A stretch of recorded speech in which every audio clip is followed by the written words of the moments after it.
Welcome to a Tech Moment on Cannabis Tech.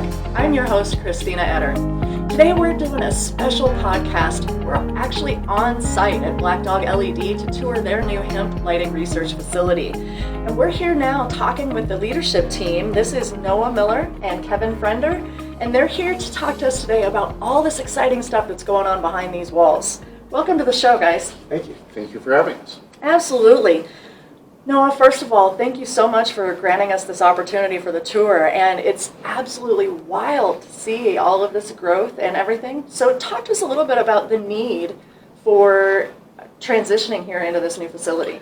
Yeah, so we've been growing for years, and we've had to move a few times, and it's a little bit of a hassle, but it's worth it, and sometimes the growth necessitates it. So just recently we had to expand. We added more warehouse space, doubled our warehouse space essentially, and then we needed more office space as well. And so we moved in the building. Luckily, we were able to stay in the building, move to a different space, and kind of expand our warehouse and operations as well as our offices. So we're just now settling in, and it also gave us the ability to create the R&D facility. Well, it's definitely going to be exciting to get back there and take a look at everything. Now, walk our audience through what we're actually going to see when we take them back into the research facility, and how is that room actually set up so you can do the research that you want to do? So we had a few goals when we set up the R&D facility. Primarily, first and foremost, it was really to give us a place to do research, right? So we wanted a way, we've got the ability to do research on a small scale, but we wanted the ability to use a larger number of plants to do legitimate research. Mm-hmm. So for example, in there we have 108 plants versus in the past we might have been able to play with 4 or 9 plants in a tent. So now that we have the space, we can use a larger number of plants, get better research, I'd say more solid research. And so that was the primary focus. The other one is we have a lot of customers from outside of the state, even of Colorado, that when they're going to spend a lot of money, it's one of the largest expenses of your grow operation if you're setting up a commercial grow is lighting. So we always encourage them, look, if you're going to spend this much money, you should come out and meet the team, see what we do, check out our R&D facility, and put eyes on it, because I personally wouldn't want to spend that much money without doing a little more research into the company. So we invite them out here. So the other purpose of it is to give them the ability to quickly on-site see how our lights perform, see them in the wild in their natural environment, and see how they're performing with their own eyes. Because we can tell them all day, but nothing beats seeing it in person, truly. So it's an R&D facility, but also a bit of a demo garden. So it was set up both from the R&D and demo perspective as a miniature version, if you will, of a commercial grow. So all the equipment in there is commercial grade equipment, from our lights down to the DQ, the benches, the AC, everything in there is something you would deploy to a commercial facility. So we're really treating it as a miniature commercial facility from a design perspective, but the core purpose for us is really the research aspect of it as a lighting company. Right. Now, one of the things that you are researching back there is the technique of defoliation. Obviously, this has been kind of a tug of war between some growers, and some saying that no, you don't need to defoliate. Others are saying yes, absolutely defoliate. So talk to us a little bit about what you're seeing and the different variables that you're testing there in the banks in that room. So definitely, we believe in defoliation, but we cannot say we've definitively proven it's the right way to go. And we recently saw an article where somebody was calling into question whether defoliation worked. And we do recognize we haven't tested it, but our anecdotal experience is yes, it's worth doing. However, we're business people, and we understand there's a lot of labor involved in defoliation. Does that outweigh the benefit? And also from a plant health perspective and managing the canopy in the room, it was something we were curious about. So as our inaugural research for the facility, we decided to do the defoliation test. And Kevin can explain a little bit more about what we're really doing in there for the actual test to get good results. Okay. Yeah, so we've got 2 out of the 3 benches in the room actually are single strain benches. So we've got one bench that has nothing but cutie strains on it, and one bench that has nothing but lava rock on it. And we divided each bench into 4 segments, each of 9 plants. So it's essentially a 4x4 foot area with 9 plants in it. And we would either defoliate or not defoliate those blocks of 9 plants to see what's going to happen at the end. We're running 3 simultaneous tests at the moment in there. One bench, for example, we did a test where we've got 2 blocks of plants that were not ever defoliated, and then 2 blocks of plants that were defoliated both on the first day of flower as well as on the 20th day of flower. Then we did another test on the other bench with plants that were defoliated just on day 1 of flower and not again on day 20 or 21 of flower versus its control of completely non-defoliated plants. We are also testing, we did a small side test, but we're not going to get definitive results out of that one, of a block of a few plants that we defoliated only at day 21 of flower and did not defoliate on the first day of flower. And one of the interesting things we've been seeing in there is it affects the plants in ways that we didn't even realize it affects the plants. In that, for example, the plants that we defoliated on day 1 of flower did not stretch as much as the plants we did not defoliate, and that was something we did not expect to see. Right, We've you would never expect seen those that plants to before. grow taller after defoliation, correct? You'd think they would need to put on more leaves and stretch more, but that was actually the opposite case. But one other thing that has been very definitive so far is we really like the looks of the defoliated plants, and the non-defoliated plants have tons of dead material in them, and that's something we don't normally experience because we normally do defoliation. So Gotcha. it's reminding us of some of the other less tangible or less foreseeable benefits of defoliation. So now technically, defoliation really is just kind of training that plant that you want it to flower more than you want it to grow vegetation. Is that right? I mean, is that basically the idea? Well, the Japanese figured out thousands of years ago, actually, that if you remove all of the leaves from a plant, it will typically grow back a complete replacement set of leaves. If you do it a second time in a short period of time, the plants will again replace their leaves, but this second time they will replace them with a smaller set of leaves.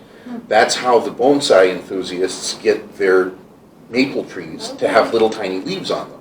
So we're using exactly the same technique with cannabis to get them to not just get in this flowering mood, but also specifically to get them to grow more smaller leaves. And what that does, at least our theory, is that allows more light to penetrate deeper down into the canopy so that you get more energy to those lower buds and get better quality buds further down in the canopy, as well as more total buds, as well as hopefully less wastage from those larvae buds at the bottom that typically most people end up throwing out. And while we haven't harvested yet, from what we can see in there, that definitely seems to be the case so far. That's fantastic. So obviously, any kind of research that we do, research takes time. Mm-hmm. There's variables, there's different things, different steps that you have to take to make sure that what you're seeing is actually what's happening. So talk to us a little bit about those variables, different research that you have planned for the future, and what you really intend to do with this facility back here.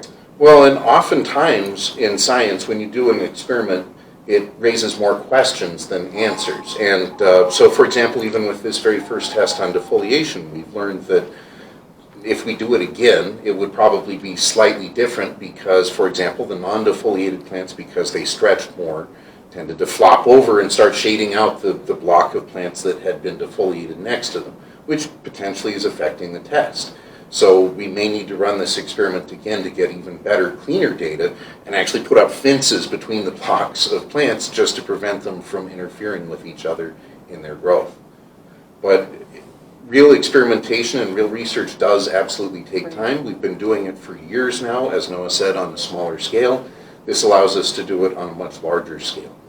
Now, are you seeing different patterns in, say, yield production, in different lighting spectrums? What kinds of things are you seeing back here with playing with different lighting spectrums, different things like that? And that's what we've been doing research and testing on for the previous 9 years of Black Dog LED's existence, is really what spectrum actually works best for growing the plants. And there is no one answer. There are different spectrums that are ideal for different things. NASA's been doing a lot of research on how to grow lettuce on the space station, for example, and they put a lot of money into doing the research to maximize leaf production in lettuce, because you don't want lettuce for its flowers, you don't want it for its roots, you want it for its leaves. So they came up with a spectrum that is ideal for maximizing leaf production. Well, in cannabis, we don't want leaf production. At least most people don't grow cannabis for the leaves. So we want to maximize flower production. And it turns out that's a very different ideal spectrum than the ideal spectrum for maximizing leaf production. Again, we actually want to keep the leaves smaller so that we get better light penetration through the canopy, and our spectrum actually does that. That's what we've been doing all of our previous research on. In the large grow room, it's more difficult to isolate the plants from individual different light spectrums. Mm-hmm. So this is not the ideal facility for testing light spectrums versus each other. but it is ideal for testing the overall effect of light spectra on plants as Right. we're growing. And that's an interesting point, too, that you bring up that I do want to touch base on before we go into the room. Hemp and cannabis are the same plant. Mm-hmm. And we know that whatever science that you're testing on these hemp plants here at this facility can essentially be evolved or transitioned into the legal cannabis. So what you're doing here with being in hemp is just basically testing your lighting theories with a legally compliant plant, and then you're able to take that science then and transfer it over into actual legal cannabis indoor grows as well too. Is that correct? Yes, hemp and cannabis are exactly the same plant. They've just been bred for different purposes, and most industrial hemp that was grown around the world prior to the 1930s was bred explicitly for one of two purposes, either fiber production, so they wanted to maximize the stem production of the plant, or they were using it for hemp oil, or CBD oil was not really a big thing in the past. So they were maximizing either stem production or seed production. Now, with the advent of the popularity of high CBD products, breeders have been working to take strains of industrial hemp that have very low THC levels and cross them with strains that have been illegal for a very long time but happen to have high CBD levels and possibly high THC levels. But the breeders are looking to knock out the THC, just have high CBD levels, and so that's what they're doing. They're still very far behind compared to the high THC strains, for example, that have been bred underground by people for decades in their basements. So the high CBD flowers are definitely a little bit behind in breeding, but that's what the current breeders for hemp are working on. But it's exactly the same plant, and actually it's just a cross between the old industrial hemp strains and a lot of these strains that people have been breeding in their basements for 30 years to try and get exactly the qualities out, which is high CBD production with low THC production. You know, and that's actually, you brought up a good point. We've been growing cannabis for years. Thousands of years. Thousands of years. But now we're really starting to apply the science. And so it's very interesting to see how this industry, how the plant, and how the uses of this plant is going to continue to evolve now that we are able, with legalization, to start applying some of the science and really understand the plant, how it grows, and then how we can use that plant at the end. So it's absolutely fascinating to see what you guys are doing here, and it's going to be fun to watch future research and more things come from this facility, because it's definitely fascinating. Yeah, and one of the points there that you make so well is the science is really interesting to see it come to bear, but also the business, right? We're seeing the business practices improve. In the 9 years we've been doing this, the caliber of person we're speaking to on the commercial side has changed dramatically. You know, it used to be the underground grower that was really transitioning. Now we're dealing with, you know, Harvard business graduates that are running grows and such. So the business side is moving along with the science, and that's why it's a really fun industry to be a part of, to see that growth and that change happening as the industry evolves. And it's really fun to be a part of it. And that is a big part of what drives our research, is the business side, because we have a lot of science questions. Kevin was speaking about spectrum. But another thing that drives what the research that we're going to focus on in the future is our customers, right? So they have questions there about their business. Hey, should I be doing this? Is this an effective business practice that I should be doing in my grow, or am I wasting money? And so, again, the defoliation experiment, we're looking to see how the plants behave, as Kevin was speaking to, but we're also at the end going to see, okay, we spent this much amount of time on defoliation, we got this benefit, does one outweigh the other? Because there's the plant side, but there's also the financial side, right? So we want to explore that and say, yes, this is a good practice to deploy in a commercial facility. It makes you money. We might come across practices later that really are fun to deploy. They maybe do something interesting with the plant, but they're really more something that's more appropriate for a hobbyist at home doing with a few plants versus thousands of plants on a large scale. So those are the other things we're trying to look at.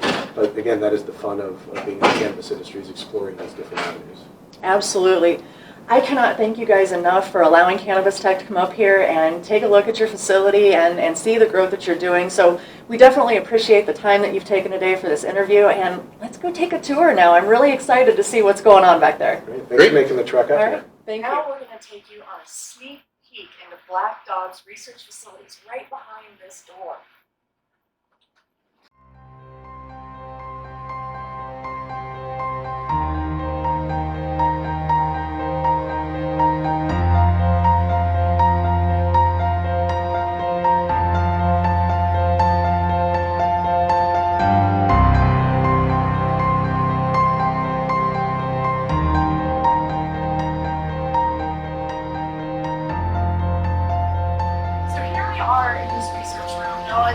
a little bit about what we're actually seeing with these different banks of plants. Well, what you're seeing is our new R&D facility, and what we have here is a bunch of cannabis. It's all cannabis, but it is technically hemp. It's being grown under the Farm Bill.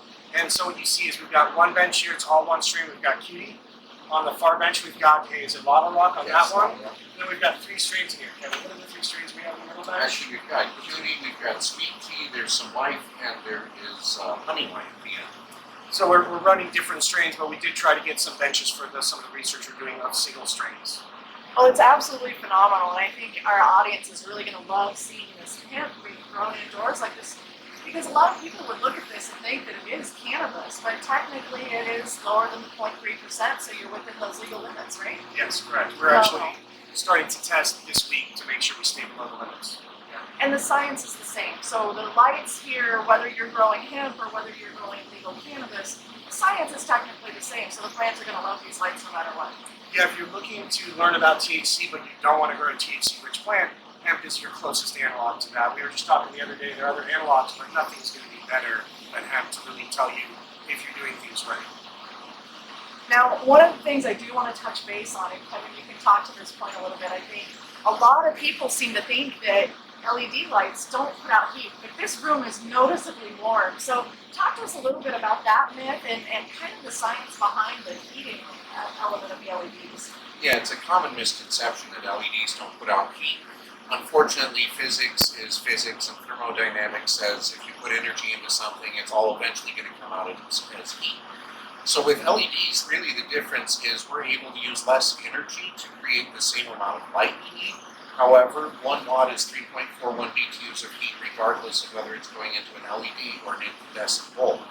The difference is we're putting out the energy in the form of light, but when that light hits something, it's going to warm it up by exactly the same amount of energy, and that ends up warming up your plant room by exactly the same amount per watt.